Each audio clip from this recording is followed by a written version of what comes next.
전면적인 모병제는 예. 해서는 안 된다 보고 사람이 모일까요? 그 캐치. 우리는 당장 내일 전쟁이 일어날 수 있다는 가정을 해야 되는 그렇죠. 상황이잖아요. 예. 내일이 아니라 오늘 저녁. 오늘 저녁. 야, 무슨 소리야. 이스라엘 여군들이 여군들 있고 봐봐. 영국 엘리자베스 여왕도 2차 세계대전 때 다 군복 입고 한숨 나올 뻔했어. 군 인력이 줄어드는 거에 대안으로 모병제 얘기도 나오고 있고 여성 징병제 이야기까지 나오고 그렇죠, 있고 군인원이 감축되고 있는 것은 사실이잖아요. 군대 자체도 줄어들고 있고 네. 군대 갈 자원들도 줄어들고 있고 지금. 예. 그 상황은 지금 위기다 아니면 괜찮다. 뭐 이런 위기죠. 있어요. 위기라는 것이 네. 이제 결국 군대가 줄어들고 있는 것이 갈 인원이 이제 없기 때문에 이제 줄일 예, 수밖에 예. 없는 상황이 예, 예. 됐는데 병력 그 지금 18개월 하고 있는데 그걸 한 달 줄이면은 뭐 한 10,000명 이상이 이제 부대가 줄어야 되는 이제 그런 거거든요. 아, 그렇죠. 인원만 주는 게 아니라 복무 기간도 계속 줄고 그러니까 있으니까. 2025년부터 지금 추산하는 것은 병력 자원이 이제 팍 줄어갖고 예. 이제 밑으로 내려갈 것이다. 그렇게 해서 2030년대 중반쯤 가면은 여하튼 뭐 유지하는 것이 상당히 어려울 것이라고 많은 예측을 하고 있죠. 말씀하셨던 것처럼 꽤 오래 전부터 이 뭐 모병제로 가야 되는 거 아니야 이런 예, 이야기들이 예. 나왔는데 예. 아직까지도 우리가 어떤 단초조차도 지금 못 만들고 있다는 것이 좀 안타깝습니다. 국가 안보를 정치하고 연결시키면 안 되는데 우리는 모든 걸 이제 이 표와 연결해서 그렇죠. 이제 보다 보니까 그렇죠. 예, 그렇죠. 찐득하게 이제 계속적인 연구가 안 되는 것 같아요 보니까 정권이 바뀌면 거기에 따라서 그냥 연구하던 것이 내려가기도 하고 묻히기도 하고. 이런 거 군 34년 동안 많이 경험하면 속상하셨겠다. 그렇죠? 속상하죠. 그러니까 군에서 꾸준히 있는 사람은 당사자들인데 정작 그 막 바뀌는 정치인들에 따라서 노무현 대통령이 있을 때 이제 24개월에서 18개월로 이제 줄이겠다 그래갖고 서서히 줄여 나갔어요. 네. 그러다 이제 이명박 정부 들어와서 수독 해서 이제 21개월에 수독돼 있다가 다시 늘릴 이제 순 없으니 스톱. 지난 문재인 정부에서 다시 18개월로 이제 가버린 거죠. 그러다 보니까 그런 것을 추산하는 사람들 입장에서는 난감했을 거예요. 이것이 24개월에서 뭐 23개월로 점차적으로 줄 때 이렇게 해서 이렇게 부대를 조정하고 없애고 하면 되겠다 했는데 갑자기 이게 막 늘어났다 줄었다가 18개월 가라 이러니까 복무개월 수 줄이고 이러는 것도 뭐 줄이면 좋죠. 네. 예. 그런데 그것을 상황을 현실적으로. 봐가면서 그렇죠. 이렇게 해야 되는데 예. 급격하게 위에서 정해놓으니까 밑에 연구하는 사람 제가 아는 범위에서는 예. 문제가 많은데도 불구하고 문제 없습니다. 이제 이런 식으로 된다는 거죠. 약간 순서가 바뀌었네요. 그러니까 군 상황에 맞춰서 대안이 나와야 되는데 네. 여론에 맞춰서 일단 뭐를 네. 해놓고 지시를 하면 여기를 일단 따르고 문제가 퍼지는데 대안을 찾아봅시다 이러고 있는 상황이 입각하실 것 그러다 같아요. 보니까 문제가 계속 해결되는 것이 아니고 누적이 되는. 우리는 당장 내일 전쟁이 일어날 수 있다는 가정을 해야 되는 그렇죠. 상황이잖아요. 내일이 아니라 오늘 저녁. 오늘 저녁 군대 가는 그 젊은 청년들한테는 그런 마인드로 가혹하게 훈련할 건 다 시키면서 정작 그 결정하는 그들은 이렇게 문제가 누적되고 있음에도 불구하고 세워라 내워라 너무 이거 온도 차이 많이 나는 거 아니에요? 그래서 우리가 이제 이 특별히 누가 굳은 결심을 하지 않으면은 지금 18개월인 복무개월 수를 늘리는 거는 불가능하죠. 그렇죠. 표가 안 나올 테니까. 8개월로 8개월로 세팅을 해놓고 그러면 이걸 진짜 이제 어떻게 이거를 우리가 모병제든 장군님 생각 전면적인 모병제는 해서는 안 된다 보고 어. 해도 문제가 있다는 것이죠. 모병제를 하면은 일단은 문제가 뭐냐 그러면은 좋은 거는 전문성이 늘어난다는 것이죠. 18개월이 아니라 뭐 4년, 8년. 그렇죠. 지금 미국은 평균 한 8년 정도로 하고 있고 일본 같은 경우에는 사람이 안 모여가고 14년까지 하고 있는데 너무 이제 나이가 많아요. 어쨌든 간에 지금보다는 오래 근무하니까 전문성이 확 늘어나겠죠. 그거는 좋은데 이제 단점으로 이제 통상 이야기하는 것이 예산이 많이 들어갈 것이다. 돈을 많이 줘야 되니까. 그렇죠. 그다음에 이제 지금 강제 징집을 하다 보니까 스트레스 받고 이래서 사고가 많이 나오고 그러는데 군대 가겠다는 사람만 모아놓으면은 사고가 줄 거 아니냐 뭐 이제 이런 생각을 해요. 저는 이제 뭐가 가장 문제냐 하면은 모병제를 했을 때 과연 그러면 우리가 100명이 차야 되는데 100명을 채울 수 있겠느냐. 최소한 100명은 돼야 싸울 수 있는데 100명이 안 차면 어떻게 할 거냐 이거죠. 이 100명 채우는 거 쉽지 않다는 거죠. 그 사람은 뭐 돈 뭐 200만 원 주면 된다 이렇게 얘기를 하잖아요. 200만 원이면 연봉 2,400 아니에요? 그러면은 그 연봉 2,400 지금 우리 수도권에 중소기업에 공장 일하시는 분들 구직난에 들어가면은 아마 연봉 2,400 더 될 걸요? 2,400 해놔도 사람이 없잖아요. 지금. 구인이 안 되잖아요. 그런데 연봉 2,400을 받고 백령도에 가갖고 연평도에 가갖고 저 강원도 고성 꼴짜기 가갖고 너 근무하라 그러면 과연 사람이 모일까요?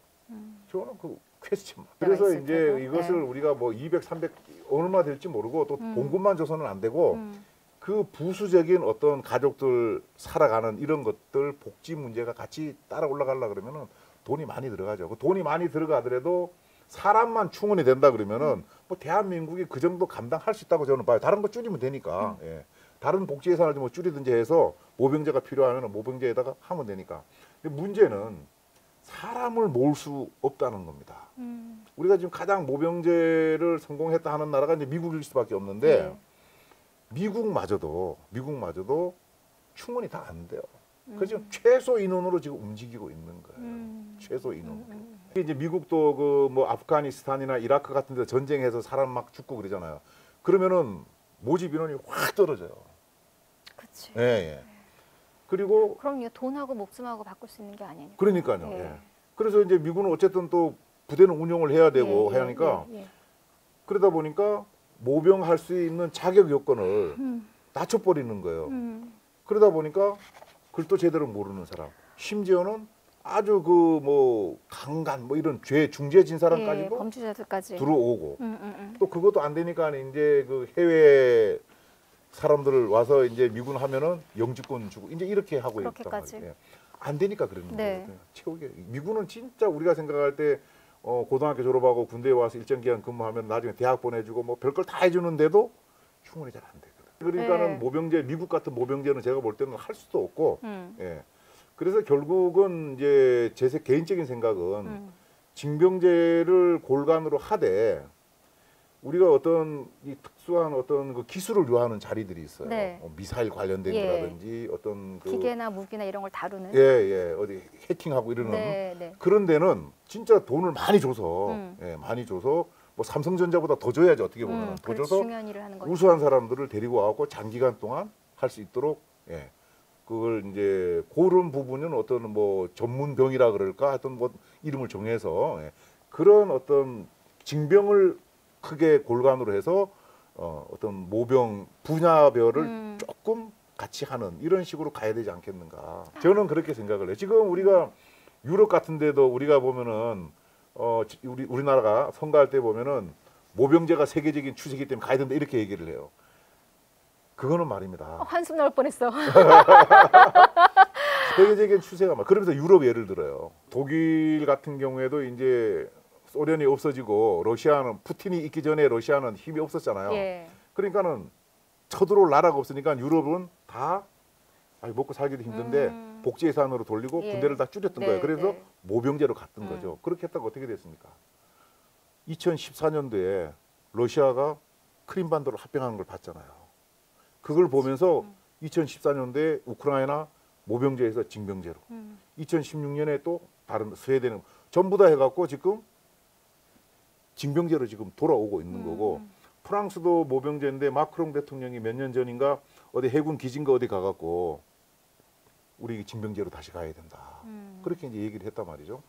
그래서 이번 우크라이나 전쟁을 하면서 많은 나라들이 징병제로 이제 와야 된다고 심지어는 이제 노르웨이나 스웨덴 같은 경우에는 이미 그 몇 년 전에 크림 그 합병되는 걸 보고 야 러시아 제가 언제 올지 모르니까 야 우리 모병제가 안 되겠다. 여자까지 포함해갖고 징병제로 간다고 한 거 아닙니까 지금. 그래서 그 나라들의 안보 상황하고 우리 안보 상황은 아까 이제 말씀하셨듯이 우리는 바로 이제 북한과 맞닥뜨려 있기 때문에 세계적인 추세라 그래갖고 우리가 모병제를 따라갈 수가 없다는 것이요. 채울 수가 없어요. 아니 그리고 그거야말로 세계적인 추세라는 단어가 너무 안 어울리는 영역이다. 그런데 지금 우리나라에서 모병제를 주장하는 많은 그 시민단체에 있는 분들이나 정치인들은 지금 세계적인 추세다. 이 얘기를 꼭 넣어요. 그 다음에 이제 부가적으로 들어가는 것이 아까 말씀드린 전문성을 올릴 수 있다. 또 일자리가 창출될 수 있다. 이제 이렇게들 이야기를 하죠. 아니 실제로 지금 무기나 이런 것들도 저희 아버지 세대나 장군님 세대나 제 동기들 세대나 점점점 무기도 첨단화되고 그렇죠. 있잖아요. 과거에 비해서는. 그래서 예전처럼 무조건 사람이 한 명당 무기를 하나 들고 하는 실질적인 전쟁보다는 전쟁이 일어나더라도 좀 이렇게 먼 거리에서 이런 지휘할 수 있는 그거는 이런 맞죠. 무기들. 그래서 한편에서는 그렇기 때문에 그렇게 무기를 조금 더 첨단화하면 군 인력이 그렇게 많이 필요하지 않다. 근데 이런 거기 이제 얘기. 함정이 있죠. 네. 우리가 이제 군의 그 사회는 제가 잘 모르지만 군에 처음에 컴퓨터가 보급됐을 때, 예. 야 컴퓨터가 보급이 됐으니까 너희들 그 행정병도 다 줄여라 이렇게 얘기를 했어요. 그런데 컴퓨터를 운영하려 그러면은 데이터를 넣어야 될 거 아니에요. 데이터 누가 넣어요? 행정병이 쳐 넣어야 되는 거예요. 예. 예. 그런데 이제 우리 식으로. 군대도 예. 첨단화하면은 첨단화 시킬 장비가 있지만은 그렇게 할 수 없는 것도 있고 이제 혹자 이제 많은 국민들께서는 그렇게 생각을 해요. 야 요즘이 어느 세월인데 육군 보병이 걸어가 갖고 싸우냐 해군 공군이 끝내는 것이지 이것이 이제 미군이 아프가니스탄 이라크나 이런 데서 전쟁하는 모습을 보고 그러는데 그 미국이나 가능한 이야기고요. 이번에 러시아 봐요. 러시아도 그렇게 전쟁할 줄 알았는데 전혀 그렇게 구현이 안 되고 있잖아요. 그래서 그 미국도 2003년도에 그 아프가니스탄 이라크 예, 그 전쟁하러 갈 때 럼스펠드 국방부 장관이 결재를 한 건 대략 한 30만 명 정도 이렇게 했는데 그 당시 그 미국 육군 참모총장이 이제 신세키라는 참모총장이 있었는데 그 양반이 그랬어요. 그게 아니다. 나중에 그 초반에 이기고 나서 이라크를 다 점령하고 정리하려 그러면은 결국 사람이 발로 다 가서 골목골목 들어가서 해야 되는데 40만 내지 50만이 있어야 된다고 요구를 했어요. 근데 국방부 럼스펠드가 사인 안 한 거죠. 야 30만만 해. 근데 결국은 어떻게 됐어요? 거기 가서 못하고 나왔잖아요. 네, 못하고 나왔는데 그래서 우리도 이제 북한이라는 걸 생각하면은 우리가 첨단 무기로 북한을 막 이렇게 해도 결국은 그렇죠. 우리가 반격해서 올라가서 통일을 한다 그러면은 북한군이 다 그래 나 항거하게 다 나오겠습니까? 산속으로 들어가는 사람도 있을 거고 건물에 숨는 사람들 그거 첨단 무기가 가서 해결이 안 돼요. 그럼요. 그래서 일부 이제 예를 들어서 뭐 그 게릴라 활동을 한다든지 이렇게 하면은 결국은 사람이 가서 군인이 가서 해결해야 되는 거거든요. 그렇지 않으면은 1년 365일 몇 년을 계속 시끄러운 상황이 되는 거죠. 근데 군대 어떤 이 조직을 운영하는 이 문제는 진짜 감히 기업에 이렇게 비유할 게 아니네요. 왜 기업 같으면은 효율성을 따져서 그렇죠. 예. 그래 그 사병들 포기하더라도 최첨단 무기 해서 이렇게 이게 장기적 AI 해가지고 이렇게 할 로봇 텐데 해서 전쟁은 예. 효율성을 따질 게 아니라 다 필요하니까 예. 효율성이 있는 건 있는 거대로 필요하고 효율성이 없는 건 없는 거대로 어쨌거나 꼭 필요한 거니까. 이제 우리가 북한을 예. 북한과 전쟁을 한다 그러면 예. 우리가 뭐 그 어떤 거기에 살지 않는다는 생각을 갖고 북한을 완전히 그냥 촘촘하게 초토화시켜 갖고 평지로 만든다는 그런 생각을 갖고 폭탄을 쏟아 붓는다 그러면은 뭐 보병 같은 사람들이 안 가도 될지 모르지만 그게 아니잖아요. 네, 예. 네. 어차피 우리가 다 그렇죠. 살아야 될 땅이니까. 그렇죠. 그래서 많지는 않지만은 어쨌든 적정한 수준의 병력이 있어야 된다는 것이죠. 이제 민감한 부분 넘어갑니다. 여성 군인들, 네. 여군이라고 그냥 편하게 표현하겠습니다. 여군들의 어떤 그 군대 내에서의 포지션은 역시 예전보다는 많이 커졌을 것 같은데 커졌죠. 지금 어느 정도예요? 제가 뭐 정확히 기억은 안 나지만은 제가 군 생활 처음 시작할 때는 아마 여군이 우리 군 전체에 차지하는 비율이 뭐 1%도 안 됐을 걸로 제 생각이 돼요. 예. 근데 이제 제가 한창 근무하던 연간장교 때 그 당시에는 뭐 한 5% 정도 이제 됐었는데 최근에는 엄청 늘었네요. 네. 예, 최근에는 제가 알기로는 한 7 내지 8% 정도 되는 걸로 알고 있습니다. 남군으로만 다 채울 수가 없다 보니까 간부들, 병사가 아니고 간부들이니까. 예. 근데 우리는 어쨌든 헌법재판소에서 대한민국은 법 체계상 여성이 징집되지 않는 것은 합헌이다 이제 결론이 나 있어요. 그런데 네. 앞으로는 이제 병력 자원이 남성만 갖고는 도저히 해결이 안 될 상황까지 지금 가고 있으니까 예. 그러면 당장 여성을 어떻게 징집하자는 것은 아니지만은 여성들을 우리가 그럼 어떻게 그 활용할 수 있는 방법이 없을까? 즉각 활용은 아니더라도 쉬운 예를 든다. 혹시 고등학교 다닐 때 교련 같은 거 했어요. 교련 세대입니까? 했어요. 남자애들은 막 군사훈련 같은 거 운동장에서 받고 저희들은 붕대 감는 거랑 뭐 삼각근 이렇게 해가지고 그러다 그 응급백 하나 메고 맞아요. 초제 가지고 시험 보고 그랬어요. 그래 같은 거 뭐 이렇게 이런 거 연습도 하고 맞아요. 걷는 것도 하고. 그래서 이제 예를 들면은 최악의 경우를 대비해서 그런 것도 우리가 한번 고민해 볼 수 있다는 것이 무슨 교련을 하고 이런 것이 아니고 여성분들에게 그 우리가 세월호 그 사건 있고 나서 초등학교 학생들, 중학교 학생들한테 수영 이렇게 전부 의무적으로 하는 것처럼 사고를 예방하기 그게 위해서. 어떤 뭐 적절한 뭐 고등학교가 됐든 어디에서 적어도 그 정도의 교육을 뭐 한다든지 예를 들면은 네. 그런 어떤 방법도 고민을 해가면서 최악의 경우 어떻게 활용할 수 있는 방법이 없겠는가를 찾아볼 필요는 있다. 네. 당장 징집이 안 된다 하더라도. 네. 여성 징병제라는 단어를 획일화해서 남성과 똑같은 징병으로 볼 게 아니라. 그러면 이제 우리 그 시청자분들이나 이제 다른 분들께서 야, 무슨 소리야? 이스라엘 여군들이 있고, 그 다음에 노르웨이도 같이 네. 하고 있다 그러는데. 이제 상황이 뭐 다 똑같을 수는 없는데 예. 현재 당장 우리나라에서 그렇게 적용하는 건 어려우니까 네. 나중에 설령 그렇게 갈 수 있다 하더라도 그 중간 단계에 우리가 뭔가 더 고민해 볼 필요가 있다. 여성들 징병 문제야말로 징병이 아니라 모병으로 해서 진짜 테스트 제대로 해가지고 그런 약간 좋은 생각이시네요. 체력이 어느 정도 입증된 사람들은 정말 너는 여자지만 성별과 상관없이 사실 군인이 남녀가 어떻게 똑같이 싸우는 거라면 그러면 이제 아주 좋은 생각이세요. 아까 제가 잠깐 말씀드렸듯이 네. 징병제를 골간으로 하되 네, 그렇죠. 필요한 부분에 우리가 모병 그 전문 무슨 병이 하든 봉급을 많이 주는 거 한다 그러면은 그 어떤 예를 들어서 이 컴퓨터 다루는 분야다. 이 분야에 여성한테까지 문을 열어놓는 거죠. 그렇죠. 예. 그렇게 해서 남성이랑 동등한 조건을 갖춰서 오면은 같이 이렇게 하면 그런 이제 방법을 우리가 요즘에는 사이버 공격 이런 것들도 전쟁의 하나니까 일부니까 그런 거는 솔직히 체력이 문제가 아니잖아요. 그러네요. 그래서 이제 우리가 그 영국 엘리자베스 여왕 또 2차 세계 대전 때 다 군복 입고 차 정비하고 차 몰고 하던 분이란 말이죠. 그리고 남자들이 전부 최전방에 나가 있으니까 미국이나 영국이나 할 것 없이 군수 공장에는 여성들이 가 있었거든요. 군수품 만들어내야 되니까. 또 장교들이 이렇게 그 워게임 하는 말판 옮기고 하는 것을 그것도 병사가 하면은 그런 것도 이제 그렇죠. 여성들이 가서 하고 그랬는데 하여튼 다양한 곳에서 우리가 여성 인력을 이제 그렇게 쓸 수 있겠는가 하는 것을 고민해 볼 필요가 있다. 지금은 그 모든 걸 다 남자 군인들이 하고 있는 거잖아요. 그렇죠. 그러니까 그 중에서 여성들이 할 수 있는 영역이 충분히 있으니 그런 걸 한번 찾아갖고 그렇죠. 나중에 그런 걸 한번 그 연구하는 부서에서 고민해 볼 필요가 있다. 아무 데서나 들을 수 없는 이야기 들려주셔서 감사하고 장군님이랑 대화하는 자체로 너무 많은 걸 배웠고 일반 사병들한테 하신 말씀 중에 기억에 남는 사병이라는 용어는 이제 우리가 안 쓰도록 돼 있는데 뭐라고 해야 돼요?